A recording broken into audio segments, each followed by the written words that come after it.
Welcome everyone to day 13 of the Sewing Room Declutter Challenge. I'm Karen Brown of Just Get It Done Quilts, and together we're going to clear out the unwelcome, the unwanted, and the no longer necessary to make space for a year full of creativity, clarity, and joy. Today we tackle notions, and this is a big one, and one I wasn't really looking forward to. This is all about the elastics, the buttons, the ribbons, the snaps, the zippers, the interfacing, the foundation papers, the bag hardware, and all those other little bits that seem to multiply when we're not looking. So step number one is to grab your timer. And this is absolutely a day that you should use a small interval because notions are sneaky.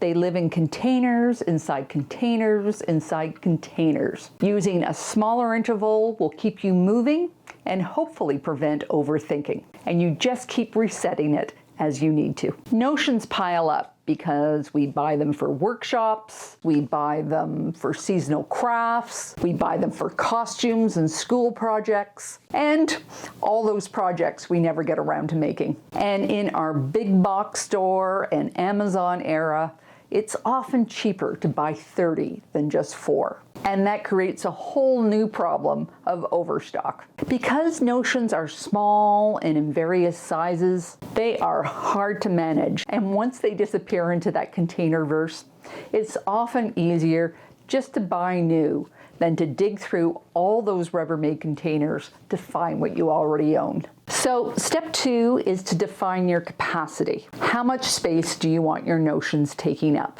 Is it a drawer, a container, a shelf, or maybe all 3? And I said it before, notions are multi-size, so it's very hard to find one system that fits everything. Notions are different than tools. These are items that get incorporated into our projects, and when they're used up, they might be gone forever. This category can also deteriorate. So the capacity in this category can be very elastic. And no pun intended. I store my notions here. In the first year, it was in 3 drawers and I reduced it down to 2. The next year, I reduced it down to 1. Then it grew into 2 again.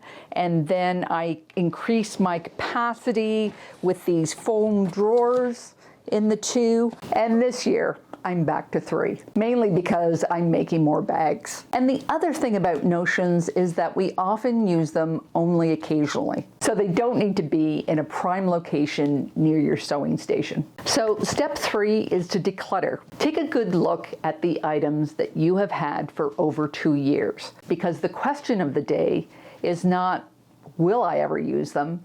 But do I want to make projects that incorporate them? And there's a big difference between those two questions. 20 years ago, I made a lot of costumes for my kids. I don't anymore.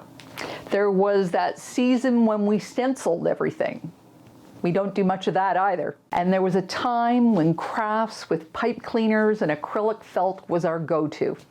But my kids grew up. So you may have similar choices to make. For the items that you choose to keep, check for damage, elastics that have deteriorated, any corroded metal, any brittle plastics, and yellowed or crumbling paper. If it can't do its job anymore, let it go. And notions are only useful if you know what you have. So get the container out of the container out of the container. And if you discover you have way more than you need, you're right. Most of us do. And seeing everything together all at once will hopefully remind you in the year ahead not to overbuy. And the 4th step is to get it out of your space. Damaged and deteriorated items are obviously for the trash, but the other notions are going to be valuable for many people. So ask around online or donate it to the local charity shop. Now, if this is your first year doing the challenge, this step is important. If you have containers that you have not opened in the last 5 years, don't even sort them. Just open the lid and confirm that there's no valuable documents or photos in it. Then let it go. You have lived without the items in that container for years, and it's very likely that you will be able to survive without them. And 99% of it is replaceable. if you really need it again. Now, if you have other crafts lying in your sewing space that you have not touched in the previous days, today's the day that you should look at them. There's knitting, crochet, beading, weaving, scrapbooking, quilling, felting, card making,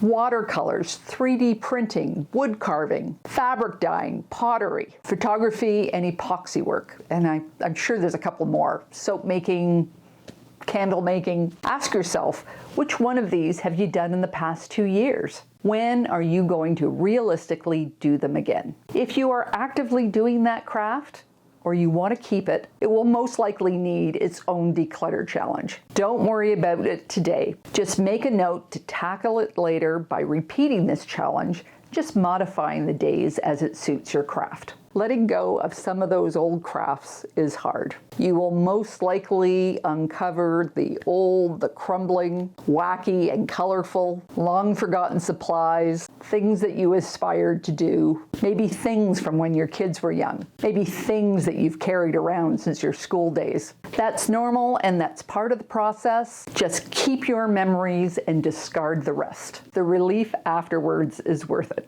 Now it's your time to share. What was the oldest, the weirdest, or the most surprising notion that you found today? I love what comes out of hiding this day. So be sure to post it in the comments below or with a photo online using this year's hashtags. And there is a handout and a list of suggested videos to go with this episode. Take care, everyone, and I'll see you tomorrow for day 14, which is the end of our second week.